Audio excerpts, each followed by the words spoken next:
Welcome to the Transforming Trauma podcast. Transforming Trauma is presented by the NARM Training Institute. I'm your host, Emily Ruth, and I'm so glad you've joined us today. Hi, Transforming Trauma listeners. Do you want to join the international NARM community in support of trauma-informed care? If so, please consider joining us for the online NARM Basics training to become a NARM-informed professional. This is the Level 1 training in the neuroaffective relational model for helping professionals work with complex trauma. This professional training is designed to support those of you working with clients or populations dealing with the effects of adverse childhood experiences and complex trauma. This training is for helping professionals in a variety of fields, such as mental health professionals, substance abuse counselors, educators, doctors, nurses, other healthcare providers, coaches, and more. In this online training, participants will learn more about the changing field of trauma, a deeper understanding of the impacts of ACEs and complex trauma, and how NARM, one of the first models specifically designed to address complex trauma, can support professionals in the growing trauma-informed field. The next online NARM Basics training is starting in September 2022 and will run 1 weekend a month through December 2022.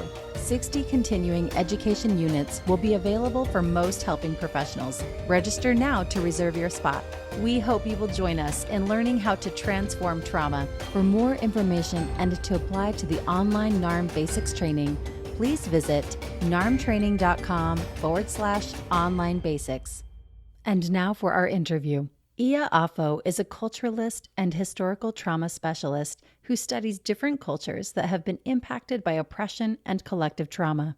Iya deeply understands the commonalities and also the differences for these various cultural experiences of trauma. Iya earned Western certification as a trauma specialist, a certified trauma and resilience life coach, and a certified facilitator of trust-based relational intervention.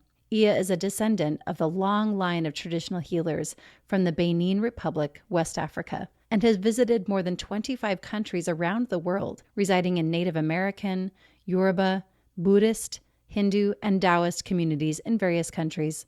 Serving in the Navajo Nation and the Gila River Indian community, Iya found a home among the egalitarian indigenous people of North America. Iya strives to cultivate love and inclusivity and hopes to facilitate the decolonization and subsequent healing of indigenous people. Please enjoy this conversation with Iya Affo. I'm here with Iya Affo. Hello, Iya, and welcome to Transforming Trauma. Hi, thank you. Thanks for having me. Of course, we're happy to have you. How are you today? I'm doing pretty good. Well, I've been really looking forward to this opportunity to connect for a couple different reasons. We live just, I think, a stone's throw away Oh, yeah. here in the Phoenix area. Yeah. We do. We live real close to each other, so that's fun. Yeah, and I'm just so happy that you're able to join us. So before we get into learning more about you and your work, we like to ask on this podcast what it is that you hope listeners will get out of our conversation today. I'm really hoping that people start to understand that things that have happened to our ancestors in the past currently impact us. And this is why we're still talking about the slave trade or the Native American genocide or the colonization for Mexican Americans. We're still talking about it because it still impacts us today. It impacts us through our DNA. It impacts us through our environment, through cultural changes that have happened. But at the same time, we still have the opportunity to mitigate some of that and empower ourselves for healing. And I think those are the things that are really important to understand. So we've gone through a lot of things. We've had adversity in the past, but we still have the opportunity to heal ourselves for future generations. I love that. We have the opportunity to heal ourselves for future generations. So, yeah, I'm excited to hear more about the work that you're doing. And so if you could tell us a little bit about how you're doing this work in the field of trauma and maybe the ways that you're serving the folks that you work with, we'd love that. Well, this has been a long journey for me. I feel like growing up, I always had some level of depression and anxiety, despite having a pretty good family and a pretty good upbringing and a lot of opportunity and exposure to a lot of things, the ability to travel, the ability to have the best education. But yet there was still always this depression or anxiety. And I saw it not only in myself, but in many people in my family, and especially the men, the male members of my family, even going back a few generations.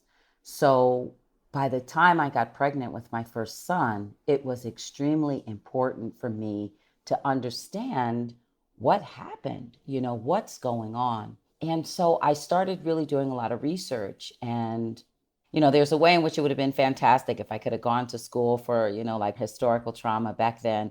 I don't want to age myself too much, but I was born in the early 70s. And so by the time I stumbled upon this work, we didn't have the opportunity to be formally educated about it. So it had to be a lot of boots on the ground, studying, finding anybody that was talking about intergenerational trauma, historical trauma, epigenetics. And when I finally, back in the 90s, heard Dr. Marie Yellowhorse Braveheart Jordan and Dr. Rachel Yehuda out of New York talking about intergenerational trauma from a Native American perspective for Dr. Yellowhorse Braveheart Jordan, and from a Jewish perspective for Dr. Rachel Yehuda, even though it wasn't for our African community, it still made sense. We were all looking at, like the Native American genocide and the Jewish Holocaust and how this impacted people. And so that really got me going. And so I just started studying a lot of that work. And today I provide training on historical trauma and intergenerational trauma. So my company, Heal Historical Trauma, provides a 48-hour, 6-level historical trauma certification program that really focuses on the cultural and neurobiological perspective of historical trauma.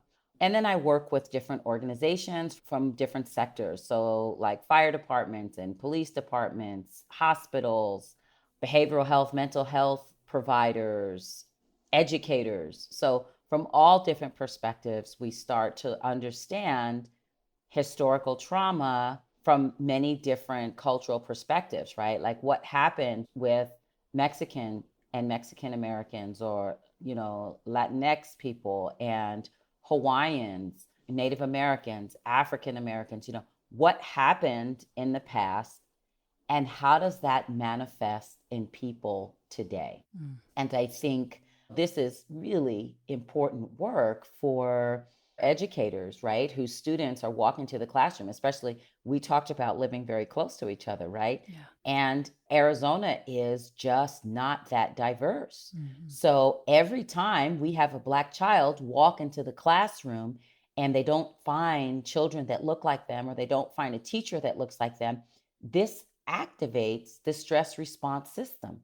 When we activate the stress response system, we're going to shut down the parts of the brain that we need in order to learn, because we start to be in the most primitive part of our brain, which really is just for survival. So if I'm an educator, and of course my heart is to have my students learn and be successful, I need to understand what has happened in the past to African American people. Why are we still talking about the slave trade, right? Why does it matter if there aren't any other students that look like this particular child, or how we teach or how we do things is not in alignment with this child's culture, to make them feel comfortable, to make them feel safe, so that they have full access to their brain and so that they can learn. Wow, I was getting tingles in my skin just as you were talking about it, especially knowing that you're so close. I'm so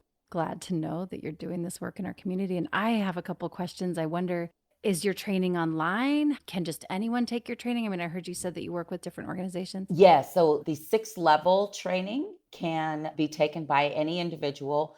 It's really great. We sometimes have like foster parents and adoptive parents that have like multicultural adoption. Yeah. They take the program, and it's been really great for families, all the way up to PhDs and pediatricians and medical doctors take the training. So it's really appropriate for all sectors and all walks of life. And I'm told that the way the training is, it's very intuitive and not, so complex. Like it makes sense and it comes from the heart and you can resonate with it. So it's really appropriate for anybody. Oh, thank you for sharing that. I'm excited. Yeah. Gonna have to get on your website and hear more. Okay, so you do this training. So you said there's a 6-level training and that's the main one you have. Do you have other offerings? That's the main one I have. And it can also be broken down if people are interested in a specific topic. You can just take one level that focuses on the topic that you're interested in. And then I go to different organizations and train organizations as well. So, like police departments, fire department, educators. I go to different tribes and train tribal members about historical trauma, or like human resource department about historical trauma. So yeah, so those are pretty much the trainings. And then sometimes we do trainings on adverse childhood experiences or trauma, just trauma in general, not just specifically historical trauma. Okay. And could you tell us a little bit more about how you hold or how you define complex trauma in that context that you're working with in terms of the historical and generational, intergenerational? I really love to define trauma as something that overwhelms the human physiological system. That probably sounds like, big, but we like to think about trauma, right, as an incident or a series of incidents that have happened. And that is what we consider trauma. But we're all very individual. And this goes all the way back to our parents being pregnant with us, right? Or our grandparents, even. So, what we know through epigenetics is that, follow me for a minute, we have grandma, right? Pregnant with mom. Mom, at some point while in utero, has all of the eggs she's ever going to have. So, what happens to grandma impacts grandchild. Yeah. Whoa, right? Right. So, if grandma goes through some level of trauma, that trauma can impact grandchild, even though grandchild is not even born yet and has not experienced personally what grandma experienced. So we can't just think of trauma as a fire that happened when I was a child or molestation or, we have to understand that trauma is anything that overwhelms our capacity to cope. Yeah. And we can have things that happen in the past that cause us to have that trauma imprint, so that even when we come to present day, we might still be behaving as if we were in that traumatic experience. This is all trauma. So we can't just think it's something that's currently happening or something that happened 5 years ago. It really is anything that causes us to exceed our capacity to cope. Yeah. So we really have to understand that even if we can't recognize or speak about something that perhaps causes us to have certain behaviors or certain reactions, it doesn't mean that we haven't gone through some level of trauma. It almost doesn't matter what it is that happened. We don't need to remember it. We don't need to repeat it or talk about it. We need to know that, hey, in certain circumstances, I have behaviors that I'm uncomfortable with and I would like to change. And then we look at the neurobiology and how to control that neurobiology, and then we can change behaviors. I love how you've described that. You've made it sound so simple. I know it's really layered and it's actually really complex, but you've said that in a way that feels like any of us could understand what you're teaching us, what you're sharing with the community in your work. Yes. I don't know. In some ways, I feel like, it is a little bit simplistic. In our Western culture, we try to make everything so complex and so intellectual and so blah, blah, blah. But it's really been with us since time immemorial. This is not the first time in history that people have been going through adversity. We've been going through adversity. We used to have a lot of tools to manage our adversity, and we no longer have those tools. And so it's becoming a visible issue now because we just don't have the tools anymore to manage adversity like we used to. Mm-hmm. Can you talk about that a little bit, about the tools?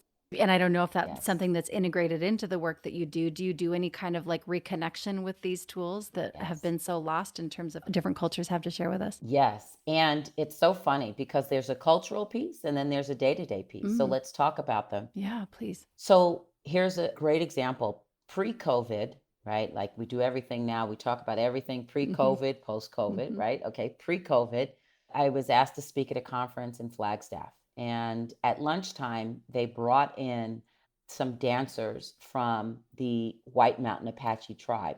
And they came in and they danced and they did this song as well. And it was overwhelming, very, just powerful. And so I asked, I know that that wasn't just a performance, right? I can feel the energy of that. What was that? And one of the dancers explained to me that when the Apache used to go out to war, right? They'd leave the community perhaps and go out to war. And of course, when we're in war, we have to be in fight or flight mode, right? Our stress response is activated because we have to survive.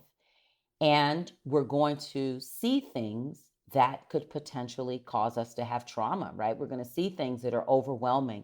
We're going to do things that are overwhelming. So once they went to war, when the warriors came back home, they would perform that dance and that song.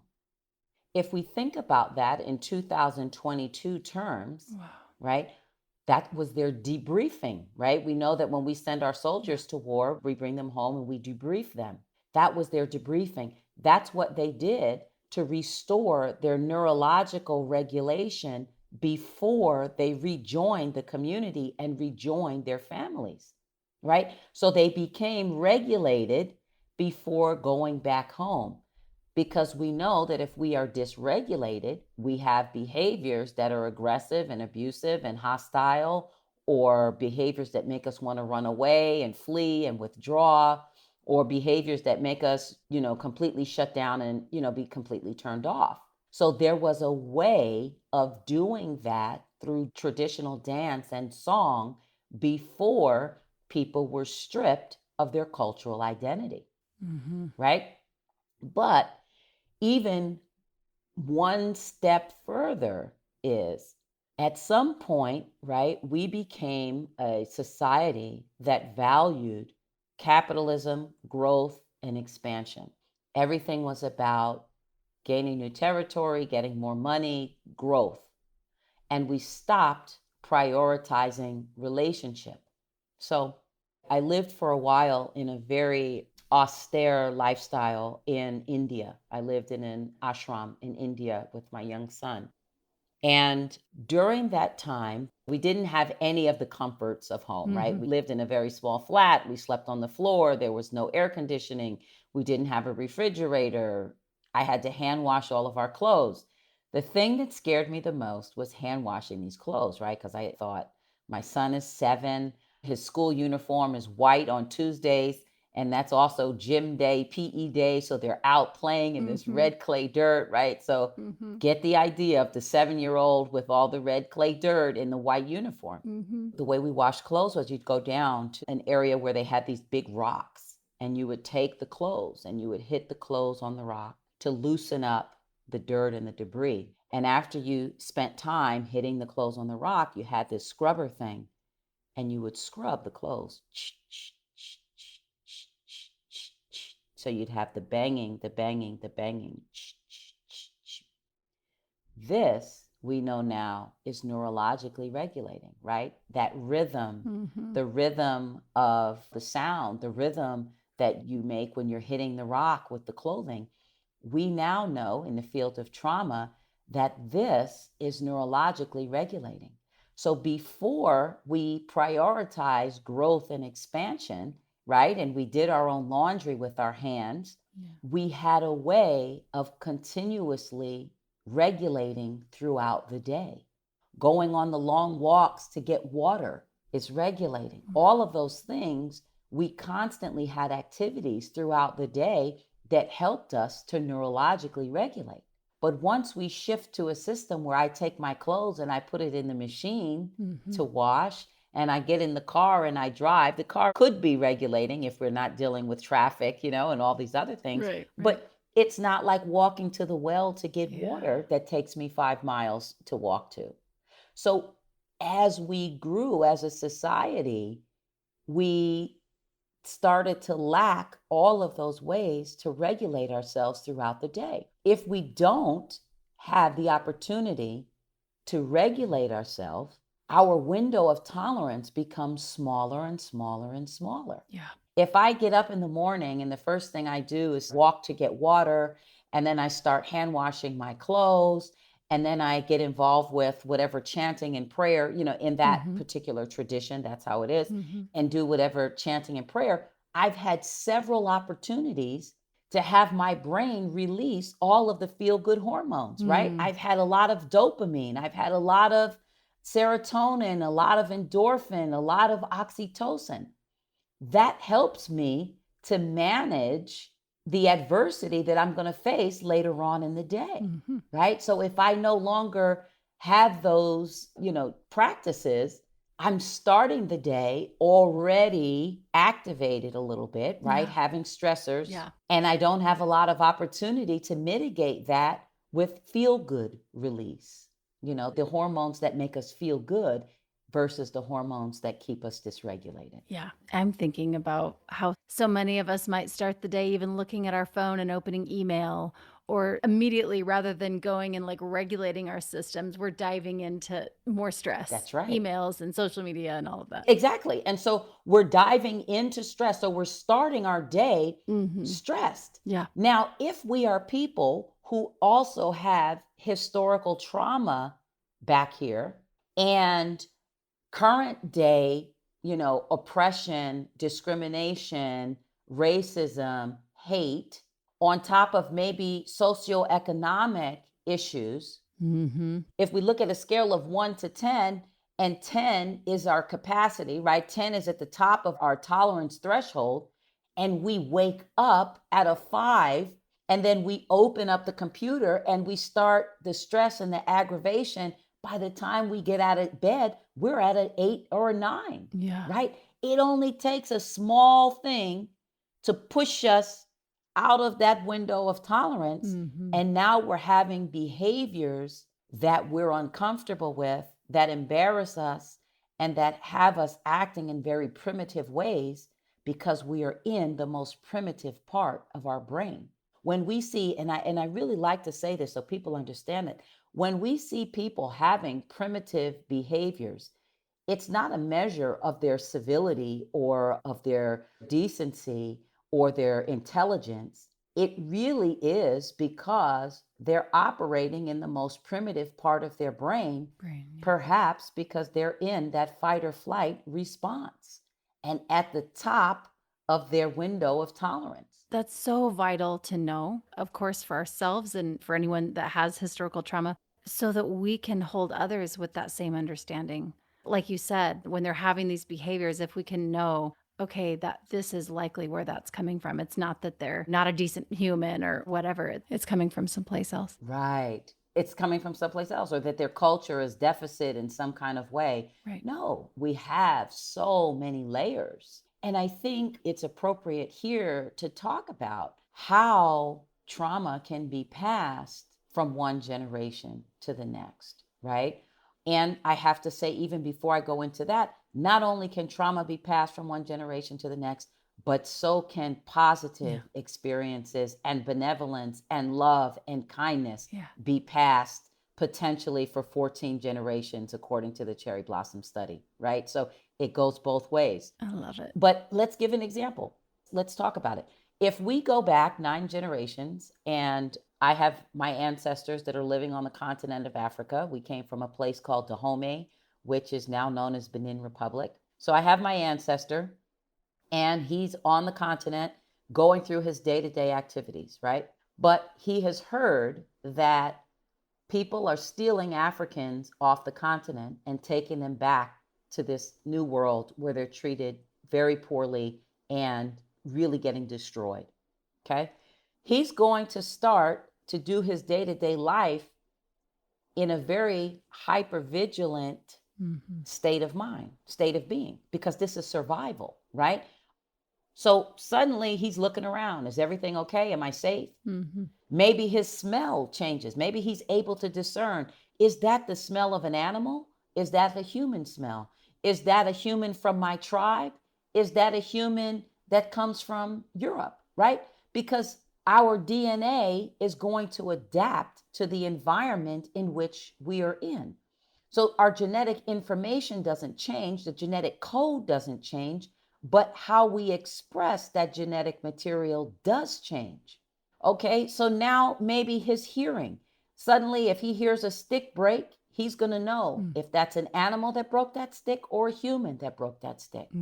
So in this moment, that hypervigilant switch, if we make it very simple, gets flicked on. We need to be hypervigilant for survival. DNA adapts to that because our DNA is always going to adapt in order to survive, right? And if we think about fight or flight response, if we're in survival, if our ability to survive is threatened, we engage the stress response system, the fight or flight.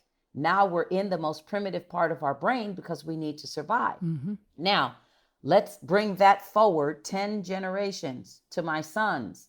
When they walk around, that switch can still be flipped on from 10 generations ago. But not only did we have that, but trauma is cumulative. So then we went through, the racist South, all the layers of trauma that have happened since we were snatched off the continent, and all the way up till, Black men and women being shot in the back today. So they have all of these layers of trauma. And if they don't learn how to control their neurobiology, they will always be walking around, right? At a 5, a 6, a 7. So all it takes is that one little thing to happen to push them over the edge to where they're going to have aggressive behavior or behavior that withdraws or shut it down altogether behavior, right? We have fight, flight, or feign, right? The drop down and play dead, which can manifest in a lot of different ways, right? That shutting down phase. But this can originate all the way back from what happened 10 generations ago on the continent of Africa. This is the other layer that we have to look at when we're talking about trauma. And that piece that you said, that it's cumulative, that it's like all of these layers that are kind of needing to be peeled back and really examined, and some understanding there. So I'm curious how you do that. I'm wondering if you would share personally or even just experiences in your teaching. Is there anything there that you can share around that? I'd love to. So I have always struggled with, I know I seem very nice and polite now, but I always say, as nice as I am, that's how fierce, I could also be. And so I've worked a long time to manage what comes out of my mouth and manage my actions, this idea of anger management. So I did all the things, right? I did therapies, I did this, I did that. And I still would find myself that in that moment, I go over the edge and then I say something that I don't want to really say, or I have a behavior that I don't want to have. What I started to learn is that there are things that we can do, and we can leverage our knowledge of the neurological system to allow us to have more opportunity to have a flood of dopamine, serotonin, oxytocin, endorphins in our system. And when we do that, it gives us a larger window of tolerance with our stress response system. Okay. So for me, as an indigenous African woman, it's important that we wake up before the sun comes up, right? So I wake up every day at 4.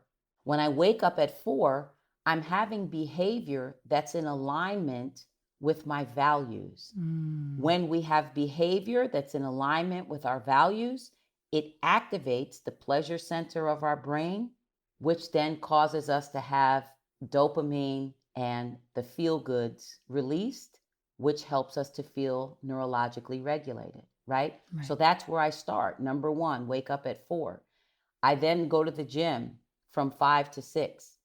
Going to the gym, I have women that I really, really like that work out with me at that particular time, right? Yeah. And one of the biggest ways to mitigate the damage of trauma are relationships, right? Yeah. Human connection, relationships. Yeah. So I make sure I go at 5 because that's when the women that I really like go. So I have the double dose of I'm having human connection, women I like, instructors that I like, along with physical exercise, which is going to help with my endorphins, right? So now I've gotten up, I've done something that's in alignment with my values.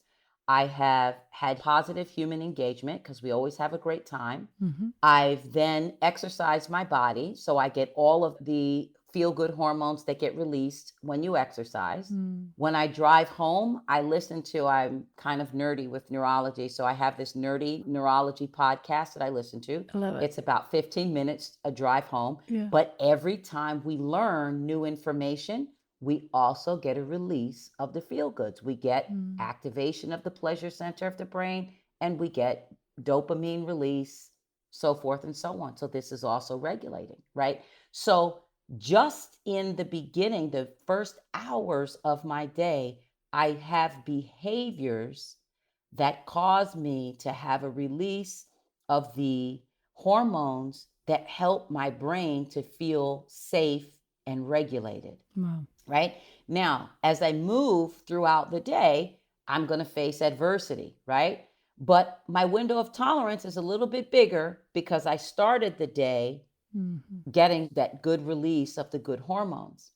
If I encounter adversity, I know when I'm about to go too far with behavior, right? We all have to recognize in our bodies, we all have a signal that says, uh-oh, the stress response system is activated. For me, it's this clutch in my stomach. If I get the clutch, I'm about to act a fool. So I know that if I get that clutch, I need to take a step back. I need to take a breath. I might need to go take a nap. There's some way that I need to take care of myself so that I can calm myself down before I take those next actions, those next steps or behaviors. It's kind of like if someone sends me a text, because, we text and we email back and forth and it can feel aggressive, right? We can't really get the full gist of what somebody's trying to say when we do that. When I get a text message and I say, oh, really? Oh, I can't wait. Oh, yeah. Oh, and I am about to answer. I go, 24 hours, sister. You don't touch that for 24 hours. And I wait a 24-hour period. And if 24 hours comes again and I'm still hyped to answer it, 24 hours again, because I know that what I say next is going to be something that I'm going to want to unsay. And you just can't unsay things. Can't do it. So there are tools that we have to use and there are ways that we have to set our life up so that we leverage the understanding of our neurobiology so we can control the stress response in itself. In our country and in our culture, I should say, we often focus on behaviors. So first it was, if you have a poor behavior, we want to lock you up, put you away, isolate you. But even when we focus on the behaviors in a positive way and say, I'm going to reward you. If you do this, I'll give you that. If you do this, I'll give you that. That's all well and good. However, if my neurobiology is in stress response mode, my behavior will always be in alignment with stress response mode, right? Behavior is in alignment with neurobiology.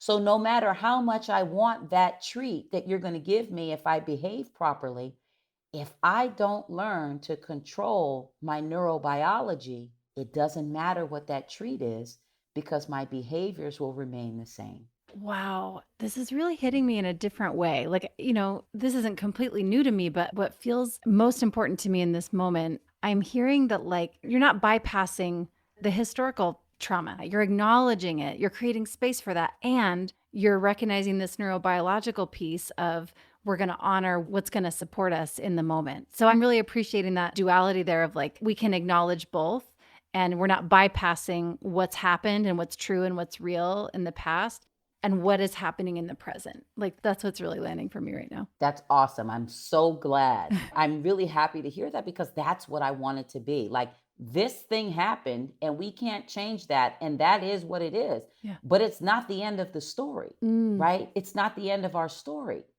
And when we face adversity, that's where we start to have more resilience and a fuller expression of resilience. That's where we grow. So adversity is not always bad, right? Yeah. Adversity allows us to have growth and to evolve. We just have to learn how to manage it, and we have to be willing to work at it to manage it. Yeah. Oh, I love it. I love that you're doing this work. This is so cool.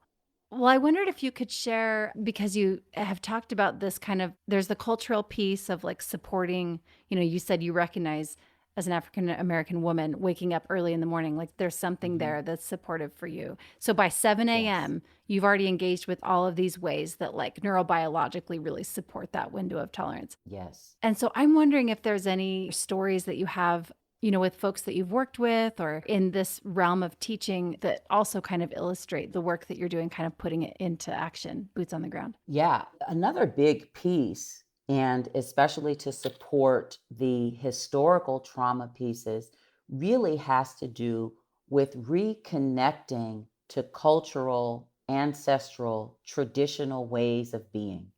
So regardless of what culture you come from, right? So I'm not saying, okay, because you're African or you're this, regardless of what culture you come from, there is a way that your ancestors managed adversity. And there's a way that your ancestors did things, all the way down to food ways. We don't realize that food is a form of therapy. It's a healing for people. For sure. When you go back to eating the types of foods that your ancestors ate, this is a form of healing trauma and healing you.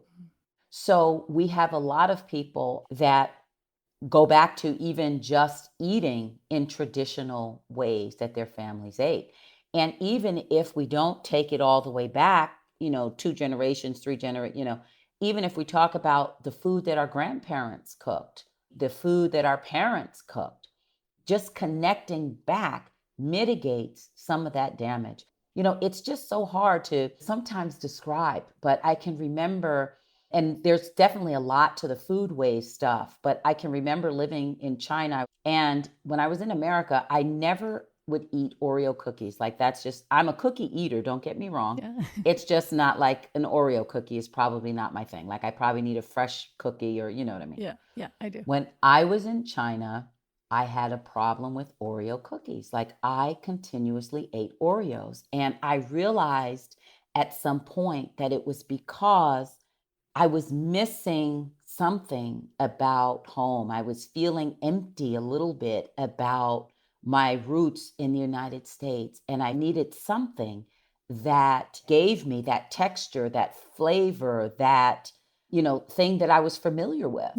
And so that was part of how I dealt with the isolation that I sometimes felt in China, because I didn't have, English speakers and blah, blah, blah, blah, blah. But I remember how powerful that was for me to eat Oreo cookies. I'm back in the States now. I don't eat Oreos again. I'm back to not eating them again. But when I was there, that was something that helped me with those emotions. Wow. So we have a lot of things. We have, food ways. We have traditional ceremonies and rites of passage things, right? Like, we know in the Jewish community, we still see a lot of bar mitzvahs and bat mitzvahs and bris ceremonies, the traditional circumcision ceremonies. These are ways that we mitigate the damage of trauma and historical trauma. When I train on our Native American communities, I encourage them to go back to what were some of the ceremonies? What are the rites of passage? What are the naming ceremonies? We have to reconnect you to what your ancestors did, all the way down to how you named your children in order to mitigate some of the damage of trauma. So, all of these things are important. African American people, I know I've seen a lot of people start to travel Hmm. back to West Africa. I mean, it's popular to travel to Africa, like to do safari in the South or in the East or something like that. But Mm-hmm. most Africans that came to this country enslaved or who had ancestors that came in chains, we come from West Africa, right? We come from places like Ghana and Benin Republic and Nigeria and Senegal, Cote d'Ivoire. So I've heard a lot of people starting to travel back, even if they don't know exactly where they came from in Africa, but traveling back to West Africa to see some of the places where potentially their ancestors were and where the ships came, and walk that last path that we walked before we got onto some of those ships. And that has been very healing Wow. for a lot of African people living in the United States. Wow. Gosh, I'm just feeling again so much appreciation for what I'm learning here. And I'm excited for listeners to hear this conversation and excited for them to explore more of your work and understand even better the historical piece and this neurobiological piece that you're bringing in. And so I just wondered if there was anything else that you would like listeners to know, anything that you've learned in your process as you've learned. I know earlier we were talking and you mentioned that you came to this work not necessarily through your formal education, that it was a real internal impulse that you had to really learn about this. And so I wondered if in that kind of self-education, if there's anything that you would like for listeners to learn. Yes, I really want to encourage people, because what we know is that at least 60% of the population has gone through some type of childhood adversity. So we know that that's a high number, and that's our lowest number, right? At least 60% of the population has gone through some level of childhood adversity. And it can absolutely be impacting your mental health, your behavioral health, and your physical health. Yeah. And you have to know that even if you don't remember what happened, you can change your outcome. And that's really the beauty of all of this work. You don't have to remember it, but when you start to look at your neurobiology, when you start to use different tools and different ways, you're able to move past what has happened to you.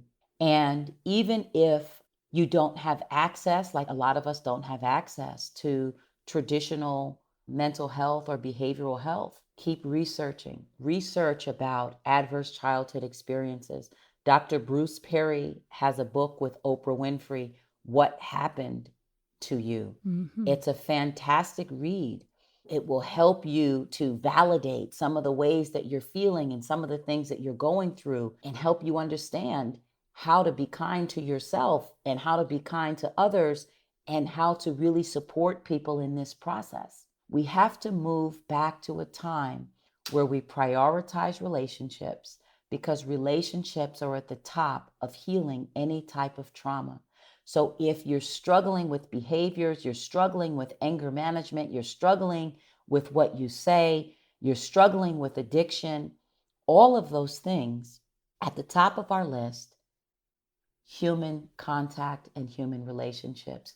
Explore how to have richer relationships and human contact, and get out there and read some of these things. Dr. Bruce Perry and Oprah Winfrey's book is a great place to start, and keep searching, because there is hope for you.